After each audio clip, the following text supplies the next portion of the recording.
Hello friends, நம்ம central government புதுசாக ஒரு பில் வந்து பார்த்தீங்கன்னா இன்ட்ரடியூஸ் பண்ணியிருக்காங்க. சாந்தி பில் அப்படின்னு சொல்லிட்டு. அந்த சாந்தி பில்லுக்கான ஃபுல் ஃபார்ம் என்ன அப்படின்னா, sustainable harnessing and advancement of nuclear energy for transforming India 2025 அப்படிங்கிறது தான் இந்த பில்லோட பேர். இந்த பில் வந்து பார்த்தீங்கன்னா என்ன முக்கியத்துவம் அப்படின்னா, இது வரைக்கும் இந்தியாவில் நியூக்ளியர் எனர்ஜி அப்படிங்கிறது பார்த்தீங்கன்னா full and full public sector வந்து பார்த்தீங்கன்னா அதை ரன் பண்ணிட்டு இருந்தாங்க. அதாவது சென்ட்ரல் கவர்மெண்ட் தான் அதோட ஃபுல் கண்ட்ரோலில் இருக்காங்க. இந்த பில் மூலியமாக இப்போது அந்த சென்ட்ரல் கவர்மெண்ட் என்ன பண்ண போகிறாங்க அப்படின்னா, நியூக்ளியர் எனர்ஜியை ப்ரைவேட்டுக்கும் வந்து பார்த்தீங்கன்னா கொடுக்க போகிறாங்க. அது இந்தியன் கம்பெனிஸாக இருந்தாலும் ஓகே, அல்லது ஃபாரின் கம்பெனிஸாக இருந்தாலும் ஓகே. அப்போ ப்ரைவேட்டைசேஷன் ஆஃப் நியூக்ளியர் எனர்ஜி அப்படிங்கிறத நம்ம இதை சொல்லலாம்.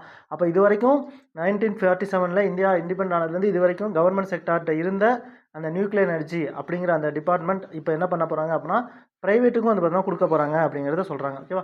இப்போ இந்த பில்லோட முக்கியமான கோல் என்ன அப்படின்னு பார்த்தீங்கன்னா, பூஸ்ட் க்ளீன் எனர்ஜி. ஓகேவா? நம்ம இந்தியாவில் நியூக்ளியர் எனர்ஜியை வந்து பார்த்தீங்கன்னா ஃபுல்லாக வந்து பார்த்தீங்கன்னா க்ளீன் எனர்ஜியாக வந்து பார்த்தீங்கன்னா கன்வெர்ட் பண்ணணும். அதை வந்து பார்த்தீங்கன்னா ஃபுல்லாக அச்சீவ் பண்ணணும் அப்படிங்கிறது ஒன்று. இன்னொரு முக்கியமான அப்ஜெக்டிவ் என்ன அப்படின்னு பார்த்தீங்கன்னா 2070 நெட் ஜீரோ எமிஷன் சொல்கிறோம்ல, அந்த நெட் ஜீரோ எமிஷனை வந்து பார்த்தீங்கன்னா நம்ம டார்கெட் பண்ணணும் அப்படிங்கிறது இன்னொரு முக்கியமான ஒரு அப்ஜெக்டிவ். என்ன அப்படின்னு பார்த்தீங்கன்னா, இந்த பில் மூலியமாக நம்ம இந்தியா 2047, அதாவது நம்ம இந்தியா இண்டிபெண்ட் ஆகி 100 இயர்ஸ்க்குள்ளே நம்ம 100 ஜிகாவாட் வந்து பார்த்தீங்கன்னா நியூக்ளியர் பவர் எனர்ஜியை வந்து பார்த்தீங்கன்னா ப்ரொடியூஸ் பண்ணணும் அப்படிங்கிறத வந்து பார்த்தீங்கன்னா இந்த பில்லோட முக்கியமான ஒரு கோலாக வந்து பார்த்தீங்கன்னா இருக்குது. இப்போ இதோட இம்பாக்ட் என்ன அப்படின்னு பார்த்தீங்க அப்படின்னா, இப்போ இதன் மூலயமா என்னெல்லாம் வந்து பார்த்தீங்கன்னா கன்வெர்ட் ஆகுது அப்படின்னு பார்த்தீங்கன்னா, இது வரைக்கும் இந்தியாவில் என்பிசிஎல், அதாவது nuclear power corporation of India, அவங்க தான் வந்து பார்த்தீங்கன்னா ஒன்லி மோனோபோலி நியூக்ளியர் எனர்ஜியாக வந்து பார்த்தீங்கன்னா இருந்தாங்க. இப்போ அது வந்து பார்த்தோன்னா மோனோபோலி வந்து பார்த்தீங்கன்னா கேன்சல் ஆகி இப்போ வந்து பார்த்தோன்னா எல்லாருமே வந்து பார்த்தீங்கன்னா நியூக்ளியர் எனர்ஜியை வந்து பார்த்தோன்னா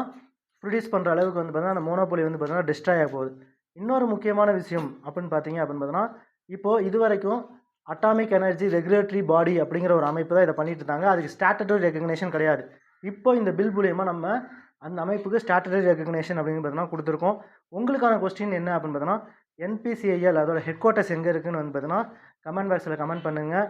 அதே மாதிரி இதை பற்றின முக்கியமான இன்னும் டீட்டெயிலான கரண்ட் அஃபேர்ஸ் வேணும் அப்படின்னா டெலிகிராம் சேனலில் ஃபாலோ பண்ணிங்க.